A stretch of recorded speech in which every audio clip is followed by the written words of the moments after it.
এরা যে ভয়ের রাজত্ব কায়েম করেছে কিংবা এরা যে তাদের ভোট নাই যে জায়গায় সে জায়গায়ও এরা যে একটা মবের রাজত্ব কায়েম করে শক্তি প্রদর্শন করে এসেছে, তার কারণ এদের পেছনে ছিল ইউনূস সরকার, তার কারণ এদের পেছনে ছিল প্রশাসন। এখন যখন প্রশাসন, সরকার, বিএনপির নেতাকর্মীরা জায়গায় জায়গায় মনে করেছেন যে তাদের সবার আগে কর্তব্য প্রথম রাতে বিড়াল মারা। বাংলাদেশে 12ই ফেব্রুয়ারি নির্বাচনের দিন সন্ধ্যা থেকেই সারা দেশ জুড়ে জাতীয় নাগরিক পার্টির তারকা তরুণ নেতারা, মানে যারা সারা দেশে পরিচিত, সার্জিস আলম, আক্তার হোসেন, হান্নান মাসুদের মতো নেতারা রীতিমতো নির্বাচন পরবর্তী ব্যাপক সহিংসতার অভিযোগ এনেছেন। কিন্তু বাংলাদেশের সংবাদ মাধ্যম, প্রশাসনকে তারা যেভাবে প্রশিক্ষিত করে তুলেছেন গত 18 মাসে 2024-এর আগস্টের পর থেকে যে কোনো সহিংসতার ব্যাপারে, এই সহিংসতা সত্য না মিথ্যা, সত্যিকার অর্থে এসব সহিংসতা ঘটেছে কিনা, নাকি এই তরুণ নেতারা আসলে নির্বাচনে তাদের জোট পরাজিত হওয়ার পর কিংবা সার্জিস আলমের মতো যারা প্রবল প্রতিপত্তিশালী দোর্দণ্ড প্রতাপে এলাকায় সারা দেশে রাজত্ব করে বেরিয়েছেন পুরো 18 মাস জুড়ে, তারা যখন নির্বাচিত হতে পারেন নাই, সংসদ সদস্য পদ পান নাই, তখন এক ধরনের অনিরাপত্তা বোধ থেকে এ ধরনের অভিযোগ করছেন কিনা সেটা বোঝা খুবই মুশকিল। এবং এমনকি জাতীয় নাগরিক পার্টির যে মূল পাতা, সেখানেও খুব প্রমাণাদি পাওয়া যায় না। তবে জাতীয় নাগরিক পার্টির যে নির্বাচন পরিচালনা কমিটি, আসিফ মাহমুদ সজীব ভুঁইয়ার নেতৃত্বে, তারা প্রায় প্রতিদিন দিনে রাতে সংবাদ সম্মেলন করে বলছে যে বিএনপির নেতা কর্মীরা ব্যাপক হামলা চালাচ্ছেন সারা দেশ জুড়ে জাতীয় নাগরিক পার্টি এবং জামায়াতে ইসলামীর নেতা কর্মীদের ওপর। এবং আসিফ মাহমুদ সজীব ভুঁইয়া, মনিরা শারমিন, জাতীয় নাগরিক পার্টির কয়েক দফায় তারা হুমকিও দিয়ে বসেছেন যে এসব কোনোভাবেই সহ্য করা হবে না। তারা নাকি রাজপথে ব্যাপক আন্দোলন গড়ে তুলে বিএনপিকে একটা শিক্ষা দিয়ে দেবেন। এখন বলা মুশকিল যে বিএনপি আসলে সারা দেশে 12 তারিখের পরপরই এই জাতীয় নাগরিক পার্টিকে পেটানো শুরু করলো কেন, কিংবা ভয় দেখানো শুরু করলো কেন? দেখেন, বিএনপি জামাত জোট সরকারের 2001 সালে ব্যাপক সংখ্যাগরিষ্ঠতায় বিজয়ের পর যে ভয়াবহ নির্বাচন পরবর্তী সহিংসতা সারা দেশ জুড়ে চলেছিল দীর্ঘ সময় ধরে, সে স্মৃতি যাদের মনে আছে তারা ভাবতেই পারেন যে বিএনপি এ দফায়ও এমন কাজে লিপ্ত হয়ে পড়লো কিনা। 18 মাসে উনারা যা করেছেন, আওয়ামী লীগের নেতাকর্মীদের বাড়ি বারবার গিয়ে ভেঙেছেন, মন্ত্রীদের বাড়ি তো ভেঙেছেনই, আগুন দিয়েছেন। 32 নাম্বার তো একটা জাতীয় ভাঙা ময়দানে পরিণত হয়েছে, যে যখন তখন যার যা মনে যাচ্ছে সে তখনই গিয়ে সেখানে আবার আরেক দফা ভাঙাভাঙি করে আসছে। আর সারা দেশে একেবারে দরিদ্র কর্মী সমর্থকের আওয়ামী লীগের বাড়িও অক্ষত রাখতে দেন নাই এই তরুণ নেতারা 2024-এর আগস্টের পর থেকে, এবং ক্রমাগত ভেঙেছেন। পুলিশ তাদের পক্ষে দাঁড়িয়েছে, ক্রমাগত ভেঙেছেন। একেবারে সরকারের শীর্ষ স্থানে বসা ব্যক্তি, প্রধান উপদেষ্টা, তিনি তাদের পক্ষে কথা বলেছেন। তিনি আন্তর্জাতিক সংবাদ মাধ্যমে সাক্ষাৎকার দিয়ে বলেছেন যে সব ক্ষোভের বহিঃপ্রকাশ ঘটছে, এবং তাদের যে সরকার এতদিন বসেছিল সেই সরকারের যে প্রেস সচিব শফিকুল আলম, তার একটা কথা তো বিখ্যাত হয়ে গেছে। তিনি বলেছেন মবকে মব বলা যাবে না, প্রেসার গ্রুপ হিসেবে অভিহিত করতে হবে। এবং এই মব রাজত্বের সবচেয়ে বড় যে দুজন রাজা ছিলেন, হাসনাত আব্দুল্লাহ আর সার্জিস আলম, এখন হাসনাত আব্দুল্লাহ এমপি হয়ে গেছেন। তার বিপক্ষে বিএনপি যে এমপি পদপ্রার্থী দিয়েছিল তার নমিনেশনই টেকে নাই, তার মনোনয়নপত্র বাতিল হয়ে যাওয়ার পর এক রকমের বিনা প্রতিদ্বন্দ্বিতায় হাসনাত আব্দুল্লাহ, মবরাজ হাসনাত, তিনি সংসদে যাওয়ার পথ পাকাপাকি করে ফেলেছেন। কিন্তু বেচারা সার্জিস, যাদের আসলে তো জানের ডরি হবার কথা, মাসের পর মাস ধরে বিএনপি, আওয়ামী লীগ সহ বাংলাদেশের সকল সেক্টরের একদল ব্যক্তিবর্গ বলে বেরিয়েছেন যে এদের যে কি দশা হবে যখন ক্ষমতা চলে যাবে। তো এহেন সার্জিস পঞ্চগড়ের নির্বাচনে হেরেছেন বিএনপি পদপ্রার্থীর কাছে। এখন তিনি কেঁদে কেঁদে এসে বলছেন যখন ফেসবুকে যে একই অন্যায় জুলুম শুরু হয়েছে এবং এই জুলুমকারীদের বিরুদ্ধে ব্যবস্থা নিতে তিনি যখন রাজপথে দলে দলে নেমে আসার আহ্বান জানাচ্ছেন এবং তিনি বলছেন ভয় পেলে চলবে না, সকলকে রাজপথে এবং তিনি বলছেন ভয় পেলে কিছুতেই চলবে না, সকলকে নাকি রাজপথে নেমে আসতে হবে, তখন দেখা যাচ্ছে যে তার স্ট্যাটাসের নিচে কিংবা তার এই দুর্দশার কথা যখন নানা জায়গায় ব্যক্তিরা শেয়ার করছেন তখন ব্যাপক হাস্যরস ঠাট্টা মশকরার সৃষ্টি হয়েছে। সবাই বলছেন যে ওষুধ তারা এতদিন প্রয়োগ করেছেন সাধারণ মানুষের উপর, সে ওষুধে এখন এদের বিষ কমে আসবে। এখন একটা বিরাট অংশের মানুষ মনে করছেন যে বিএনপি আসলে প্রথম রাতেই বিড়াল মারতে চেয়েছে। মানে এই এলাকাগুলোতে অনেক ক্ষেত্রেই যখন জাতীয় নাগরিক পার্টির নেতৃবৃন্দ, বৈষম্য বিরোধী ছাত্র আন্দোলনের নেতৃবৃন্দ, মানে এদের তো মববাজি করার, ভাঙাভাঙি করার, আগুন দেওয়ার অনেক অনেক উইং, জুলাই রেভলিউশনারি অ্যালায়েন্স কিংবা হাদির ইনকিলাব মঞ্চ, মানে এক এক জায়গায় তারা এক এক নামে যখন তখন তো মব করেন, ভাঙাভাঙি করেন, আগুন দেন, মানুষকে পেটান, পিটিয়ে মেরে ফেলেন। তো সেই ব্যক্তিরা দের সাথে অনেক ক্ষেত্রেই বাংলাদেশ জুড়েই আগস্টের পর থেকে বিএনপির অঙ্গ সংগঠনের নেতাকর্মীবৃন্দ, বিএনপির নেতাকর্মীবৃন্দও কিন্তু গিয়ে যুক্ত হয়েছেন। মানে 32 নম্বর ভাঙা থেকে শুরু করে সারা দেশে থানা ঘেরাও, পুলিশকে হয়রানি করা, এখন পুলিশের ওসি বদল করতে হবে, এমন যত যত বড় বড় ঘটনা ঘটেছে, মন্ত্রী মিনিস্টারের বাড়ি ভাঙা, সবকিছুতে বিএনপি ছিল। কিন্তু বিএনপি ঠিক ঠিক জানে যে যখন তারা ক্ষমতায় আসবে তখন যদি এদেরকে তেড়ে মেরে ডান্ডা করে দেওয়া না হয় ঠান্ডা প্রথমে, তাহলে পুরো নির্বাচনী প্রচারণাকালে এই ছেলে পেলে তাদেরকে যেভাবে উত্তপ্ত বিরক্ত করেছে, মানে মির্জা আব্বাসের সাথে নাসিরউদ্দিন পাটোয়ারি কি করেছে সেটা তো প্রতিদিন সংবাদ হয়েছে ঢাকা শহরের বুকে বলে, কিন্তু ঢাকার বাইরে এরা যে ত্রাসের রাজত্ব কায়েম করেছে বিএনপি নেতাকর্মীদের বিষয়ে, এরা যে ভয়ের রাজত্ব কায়েম করেছে, কিংবা এরা যে তাদের ভোট নাই যে জায়গায়, সে জায়গায়ও এরা যে একটা মবের রাজত্ব কায়েম করে শক্তি প্রদর্শন করে এসেছে, তার কারণ এদের পেছনে ছিল ইউনূস সরকার, তার কারণ এদের পেছনে ছিল প্রশাসন।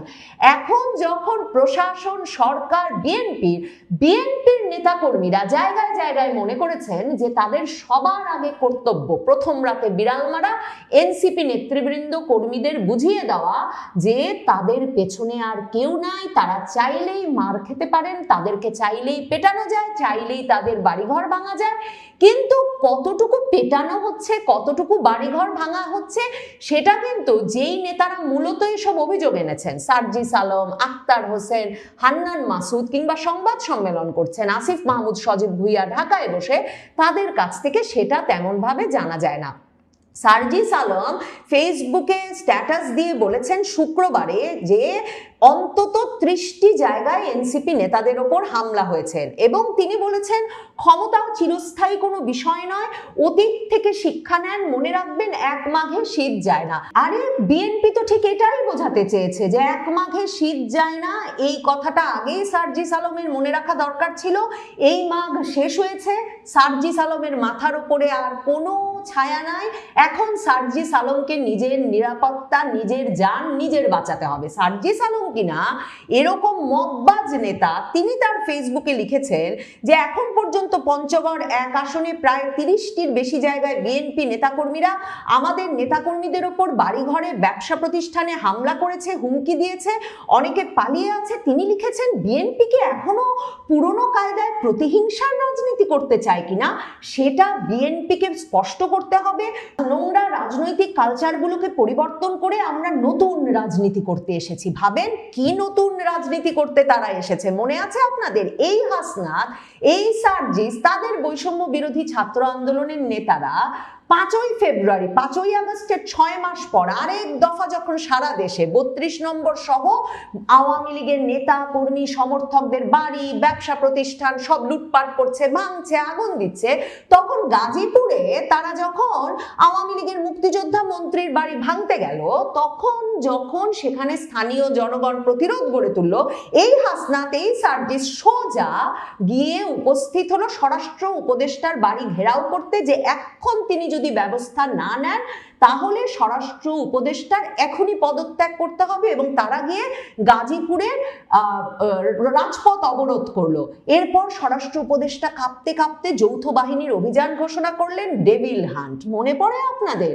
এহেন সার্জিস আলমদের এখন আর কোনো স্বরাষ্ট্র উপদেষ্টা নাই, মানে ইউনূস সরকার এখনো ক্ষমতায়, কিন্তু তিনি জানিয়ে দিয়েছেন তার পক্ষে কোনো পাত্তা দেওয়া সম্ভব নয়। তবে ইউনূস সরকার কিন্তু অপেক্ষা করেছে দুদিন, মানে ভারতের প্রধানমন্ত্রী মোদি, মার্কিন পররাষ্ট্রমন্ত্রী মার্কো রুবিও, পাকিস্তানের প্রধানমন্ত্রী শাহবাজ শরীফ সবাই তারেক রহমানকে শুভেচ্ছা জানিয়ে ফেলেছেন বিজয়ী দল হিসেবে। কিন্তু ইউনূস দেখছিলেন যে এই সার্জিস, এই হাসনাত, এই নাহিদ ইসলাম, আসিফ মাহমুদদের পক্ষে কোনো ঝামেলা সৃষ্টি করে আসলে সম্ভব হয় কিনা, মানে ক্ষমতা পরিবর্তন, ক্ষমতা হস্তান্তরের বিষয়টাকে একটু ঝামেলার মধ্যে ফেলে দেওয়া।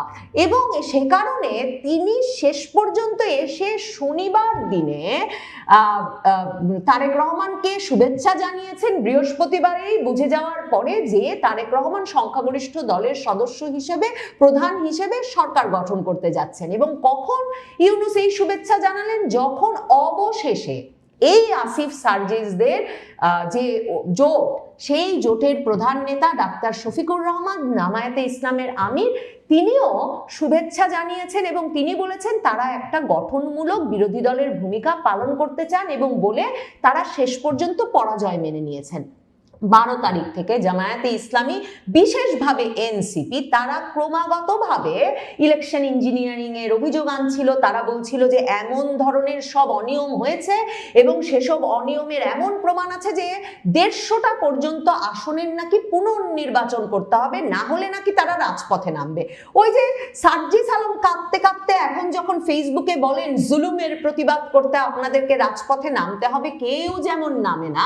এই যে এরা বসে বসে সংবাদ সম্মেলন করে করে ইলেকশন ইঞ্জিনিয়ারিং এর বিভিন্ন প্রমাণাদি হাজির করার চেষ্টা করেছে, তখন বরং এমনকি বিএনপির বিজয়ী প্রার্থী মানে মির্জা আব্বাস পর্যন্ত প্রশ্ন তুলেছে যে তারও মনে হয় ইলেকশন ইঞ্জিনিয়ারিং হয়েছে, কারণ তার বরং প্রশ্ন তার বিপক্ষে নাসিরউদ্দিন পাটোয়ারি এতগুলো ভোট কি করে পেল। কাজেই বোঝেন সকল পক্ষেরই, মানে বিজয়ী পক্ষ ইলেকশন ইঞ্জিনিয়ারিং বলছে, যখন পরাজিত পক্ষও বলছে, তখন শেষ পর্যন্ত সম্ভবত এই জামায়াত এনসিপি জোট একরকম বুঝে নিয়েছে যে বরং ইলেকশন ইঞ্জিনিয়ারিং নিয়ে আর বেশি বেশি কথা না বলে মানে একরকমের 70-এর বেশি যে আসন তারা পেয়েছেন, সে আসনের বিষয়ের হিসাবগুলো বুঝে নিয়ে তাদের পক্ষে এই নির্বাচনের ফল মেনে নেওয়াই ভালো হবে। এবং তার মানে এই জাতীয় নাগরিক পার্টির নেতাদের ওপর এমনকি জামায়াতের আমিরও কোনো ছায়া দেন নাই, আশ্রয় দেন নাই, তিনিও বিশ্বাস করছেন না বা তিনিও এ বিষয়ে কোনো ভূমিকা রাখতে রাজি হচ্ছেন না যে জামায়াতে ইসলামীর জোটের এনসিপির নেতা কর্মীদের উপর সারা দেশে বিএনপি হামলা করছে। আরো ইন্টারেস্টিং হচ্ছে যে সার্জিস আলমরা যখন কাঁদছেন, তখন নাহিদ ইসলাম কিংবা হাসনাত আব্দুল্লাহর মতো প্রবল প্রতিপত্তিশালী নেতা, যার ভয়ে সারা বাংলাদেশ একসময় কাঁপত, তিনি যেহেতু নিজে এমপি নির্বাচিত হয়ে গেছেন, কাজে তিনি এখন সার্জিস আর আসিফের বেদনা বুঝতে পারছেন না। তিনি তাই কোনোভাবেই এদের সঙ্গে গলা মিলিয়ে এদের বিরুদ্ধে যে জুলুম হচ্ছে সেই জুলুমের প্রতিবাদে কোনো শব্দ উচ্চারণ করছেন না। তিনি এখন তার এই এমপি পদ নিশ্চিত হয়ে যাওয়ার পরের সময়টা অবসরে কাটাচ্ছেন বলেই আপাতত মনে হচ্ছে। কাজেই এনসিপির ভেতরেও যে নিরাপত্তাহীনতা তৈরি হয়েছে সার্জিসের ভেতর, আসিফ মাহমুদের ভেতর, কিংবা নির্বাচনে জয়লাভ করে আসা হান্নান মাসুদের ভেতর, কারণ তিনি নির্বাচিত হয়েছেন একটা ঢাকার বাইরের একটা প্রত্যন্ত এলাকার আসন থেকে, কিংবা আক্তার হোসেনের ভেতর, কারণ ওইখানের বিএনপি নেতারা বরং প্রশ্ন তুলছেন কি করে ভোট পেলেন এতগুলো, এবং তারা প্রথম রাতেই বিড়াল মেরে ফেলতে চাইছেন যে তুমি এমপি হতে পারো কিন্তু সরকার তোমার না। সে অবস্থায় তারা যখন সংবাদ সম্মেলন করে ফেসবুকে নিরাপত্তাহীনতা নিয়ে নানা রকম উদ্বেগ জানাচ্ছেন, তখন এমনকি জাতীয় নাগরিক পার্টির প্রধান নাহিদ ইসলাম, যিনি ঢাকার আসন নিশ্চিত করে ফেলেছেন তার জন্য, তিনি পর্যন্ত মুখ খুলছেন না। তিনিও জামায়াতের আমিরের পাশে দাঁড়িয়েই বৈঠক শেষ করছেন এবং বলছেন একটা বিরোধী দলের ভূমিকায় তারা তাদের গঠনমূলক ভূমিকা রাখতে চান। আপাতত সার্জিস সহ এনসিপির যেসব নেতারা নিরাপত্তাহীন বোধ করছেন, তাদের সম্ভবত তাদের পিঠ নিজেদেরই বাঁচাতে হবে, আর পিঠ বাঁচিয়ে কোথায় গিয়ে পালাবেন সেটাও নিজেদেরই ঠিক করতে হবে।